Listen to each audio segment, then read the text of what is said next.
In the darkness of a psychiatric facility, where secrets are hidden behind tightly closed doors, a horrific murder has occurred. Jack Monroe, a seemingly harmless patient, was brutally killed right in his own room. This sudden death has shocked the entire facility. But what really happened? Was this just an accident? Or is there a cruel murder plot concealed behind it? So, who is the killer? Why was the attack so brutal? We will uncover the layers of deception to expose the truth. And when this story is decoded, will you still believe in the things you once thought were the truth? Part 1. The crime scene. In the early hours of June 15, 2024, in New York City, a terrifying murder took place in a high-rise building on Madison Avenue. The police received an urgent report from the building's security staff when a patient at a psychiatric facility was found dead in their room. The crime scene was a room on the 6th floor of an old building, furnished simply but adequately for the mental health patients. The door to the room was ajar, and as medical staff and police entered, they were confronted with a horrifying sight. The body of the victim, Jack Monroe, 48, a longtime patient at the psychiatric facility, lay sprawled on the floor next to an overturned hospital bed. The position of the body suggested that the victim had struggled when attacked. The victim's face was bruised, and his neck had been strangled to the point of near decapitation. While there were no signs of forced entry, the window in the room had been opened, and bloodstains led into the hallway, indicating that the perpetrator not only committed the murder but also had a clear motive to clean up the crime scene. Under the dim light of the overhead bulb, more details began to emerge. The victim's mobile phone lay shattered on the floor, and on the bed was a crumpled piece of paper, seemingly a letter with indecipherable scribbles. The screams of patients in surrounding rooms echoed, as many were panicked and difficult to control. Several medical staff and security guards quickly arrived, but when they got closer, a chilling silence enveloped the space. They immediately called the police. The New York police quickly arrived at the scene. Investigators began examining the crime scene, questioning medical staff and guards, but none of them could provide any significant information.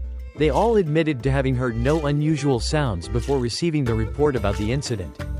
Aside from the mobile phone and the piece of paper, there were no clear pieces of evidence in the room. However, one noteworthy detail was a small dining table next to the bed, where a broken cup and some sedatives were found. These details could not be ignored, and investigators began to feel that this was not a random murder. The eerie silence and unsettling atmosphere in the room suggested that something had yet to be revealed. As forensic experts gathered more evidence and analyzed the body, detectives immediately started questioning the patients at the facility, collecting information on anyone who might have had a motive or close relationship with the victim. However, despite many puzzling details, the only thing that seemed clear was that this case was far from simple. There was an underlying instability in the air, an invisible connection between the patients in the facility that the investigators would soon need to uncover.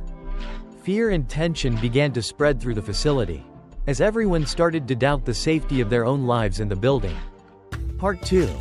Victim's identity and the investigation process. The victim in this case was Jack Monroe, a 48-year-old patient at Madison Care Psychiatric Facility, a medical institution treating long-term mental health patients with complex psychological issues. Jack had been living at the facility for over 10 years, diagnosed with schizophrenia. However, throughout his treatment, Jack rarely exhibited any violent tendencies. Most people described him as a quiet, withdrawn person who tended to isolate himself. At the time of the murder, Jack was undergoing stable treatment, but according to medical records, he had recently shown signs of instability, occasionally falling into paranoid states and exhibiting strange behavior. This led investigators to wonder if the case was the result of a sudden attack triggered by Jack's own delirium. However, further analysis of medical records and testimonies from other patients suggested that the case was far more complex. When the coroner examined Jack's body, they discovered traces of a powerful sedative, leading them to suspect that the victim had been incapacitated or unable to defend himself before being killed. This further fueled the suspicion of a premeditated murder. The police quickly determined that Jack could not have carried out the murder on his own in such a weakened state, and that he must have been affected by an external force. Detectives continued investigating Jack's life at the facility and his relationships with other patients and staff members. They interviewed patients and medical staff to gather information on any conflicts between Jack and those around him. However, none of the interviews provided any concrete information on a clear motive. One medical staff member, Emily Green, who had worked at the facility for many years, recalled that Jack had been acting strangely recently, often mumbling the name, Tom Anderson, though no one understood the connection between him and this name. Tom Anderson was another patient at the facility, who had been admitted for treatment of obsessive personality disorder. According to staff, Tom had displayed violent behavior and struggled to control his emotions, but was currently in a stable condition, although there was no evidence suggesting that Tom was directly involved in the murder. This name became an important clue. As investigators dug deeper into Tom Anderson's records, they discovered that he and Jack had been friends during their time at the facility. But an incident a few months earlier had strained their relationship. According to other patients, Tom had begun to suspect that Jack had done something in the past that no one knew about. And since then, the two had stopped speaking. It seemed that Tom had psychological issues related to jealousy and hostility. To gather more information, police interviewed Jack's family members, including his estranged brother, James Monroe, who had not been in contact with Jack for some time due to their fractured relationship. James provided information that he knew nothing about Jack's relationships at the facility. But according to him, Jack had always shown strange behavior when mentioning Tom. James did not believe that Tom could be the killer, but it seemed that the relationship between the two was far from peaceful. At this point, investigators began piecing together the clues, the sedatives, the strained relationship between Jack and Tom, and Jack's bizarre behavior in the days leading up to the murder. All of these details seemed to reveal a darker scenario. But the biggest question remained: was Tom Anderson the one behind this murder? Or was there another force within the facility concealing the truth? Part 3. Suspects and Key Clues. After gathering significant information from the crime scene and witnesses, detectives began to focus on several prominent suspects. Among them, Tom Anderson, the former close friend of Jack, quickly became the primary focus of the investigation. The tense relationship between them and Tom's strange behavior before and after the murder made him a key suspect. Although Tom was currently undergoing stable treatment, he had shown signs of abnormal behavior during his monitoring by doctors. Several other patients in the facility mentioned that in the past few weeks, Tom had become easily irritable and had strong reactions to anyone who disagreed with him.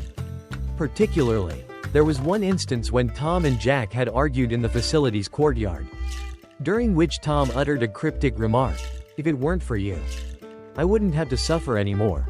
This statement not only worried medical staff but also became an important piece in the puzzle of the case. The first piece of evidence detectives gathered was a video clip from a security camera in the hallway of the building where Jack Monroe lived.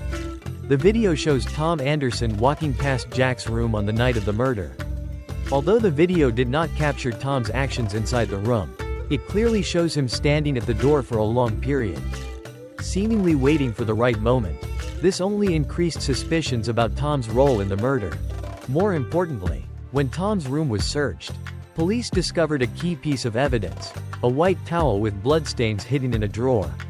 While it was not immediately clear whether the blood was related to Jack, the timing and location of the discovery made it difficult to explain logically.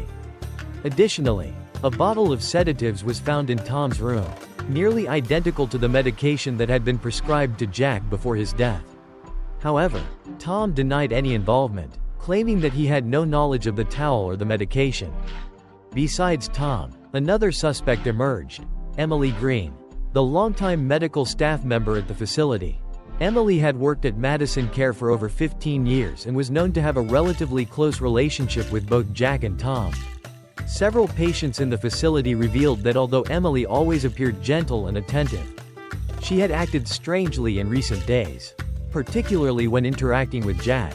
One patient reported seeing Emily sneaking into Jack's room one evening without a reasonable explanation. When questioned about this, Emily simply smiled and explained that she was checking Jack's health. This raised suspicions among the detectives, and further investigation revealed that Emily had had a prior argument with Jack. According to witnesses, the argument mostly revolved around Emily's dissatisfaction with Jack frequently complaining about her treatment. Although Emily denied any involvement, her presence in the context of the crime made it impossible for investigators to rule her out. Even though Tom and Emily both exhibited suspicious signs, the investigators still needed stronger evidence to officially charge them. These clues were just the beginning of the case's unraveling, and the investigation continued with one goal: to uncover the true killer behind Jack Monroe's death. Part 4: The Arrest, Unmasking the Killer, and Closing the Case. As the clues began to pile up, detectives took their final steps toward the resolution of this complicated case. The prime suspect, Tom Anderson, was arrested for the murder of Jack Monroe, but there were still many unanswered questions. The turning point came when forensic scientists discovered crucial evidence on the murder weapon. After thorough examination, it was revealed that the towel found in Tom's room contained traces of Jack's DNA, and that the blood on the towel had been wiped from a specific object that appeared to be a pillow or blanket. This discovery corroborated the theory that Tom had been the one who used a pillow or blanket to smother Jack during the attack. Despite the mounting evidence against him, Tom continued to deny the charges, insisting that he was innocent. However, after hours of interrogation, Tom finally broke down and confessed to the crime. He admitted that his paranoia had driven him to murder Jack Monroe after becoming convinced that Jack had betrayed him in some way. Tom explained that he had planned the murder meticulously, waiting for the right moment to strike. But there was still more to uncover. Tom's confession revealed a chilling twist. His delusional belief that Jack had betrayed him had been fueled by Emily Green, who had manipulated Tom into believing that Jack was a threat. It turned out that Emily, who had been deeply involved with both Tom and Jack, had been feeding lies to both of them in an attempt to create chaos within the facility and exploit their mental vulnerabilities. Her involvement was more than just a coincidence. As the case closed, Emily Green was arrested for her role in the murder and the manipulation of Tom Anderson. It was revealed that she had been secretly playing both men against each other for years, creating instability in the facility in order to maintain control over her patients. The murder of Jack Monroe was a tragic reminder of the fragile boundaries between reality and delusion, and how easily the mind can be manipulated by those who know how to exploit it. The case also exposed the hidden vulnerabilities of psychiatric facilities and the importance of monitoring those who might prey on the mentally vulnerable. With the arrests made and justice served, the hospital, still shaken by the shocking events, began a long road to recovery. The patients, too, would have to rebuild their trust in the system that had failed them. Conclusion: this haunting case showed the fragility of trust, the instability of the human mind, and how easily someone can be manipulated. What seemed like a murder rooted in paranoia and delusion became a story of manipulation, betrayal, and ultimately, a truth far darker than anyone had anticipated. As we close the case, we leave behind not only a criminal but a shattered illusion of safety, revealing the dangers lurking even in the places where we should feel secure.